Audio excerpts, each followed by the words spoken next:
کہ اپنا محاسبہ تم خود کرو اس سے پہلے کہ تم سے حساب لیا جائے. خود اپنا محاسبہ کرو.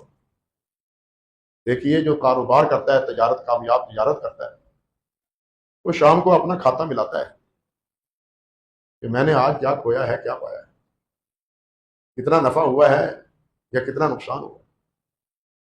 اگر وہ روزانہ کا روز نامچہ اس طرح تیار نہیں کرتا، اندھیرے میں اس کی تجارت ہے، تو اس کی تجارت کبھی بھی کامیابی اور کامرانی سے ہمکنار نہیں ہو سکتی.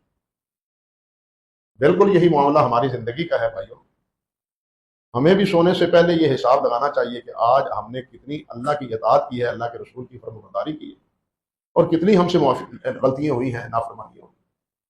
اس کا حساب ہمیں ہر روز سونے سے پہلے کرنا چاہیے. اور یہ اس لیے بھی کہ پتہ ہی نہیں کہ سوئے تو پھر سویا ہی رہے. دیکھیے نا، جو سوتے ہوئے ہم دعا پڑھتے ہیں اس میں بھی اسی بات کا اشارہ ہے. اللہ باسمک اموت واحیا، اللہ تیرے نام پر میں زندہ ہوں اور تیرے نام پر مرتا ہوں. یہ نیند بھی موت کی ایک بہن ہے، نیند کا ایک موت کا ایک حصہ ہے. کتنے لوگ ہیں جو سوتے ہیں چارپائی پر اور صبح اٹھتے ہی نہیں. اس لیے سوتے ہوئے ہمیں اپنے دن کے اعمال کا جائزہ لیتے رہنا چاہیے. اسی کو اہل اللہ جو ہیں وہ محاسبہ نفس کہتے ہیں کہ اپنا محاسبہ کرو. اور اس سے بھی آگے وہ کہتے ہیں اپنا مراقبہ کرو. محاسبہ بھی اور مراقبہ.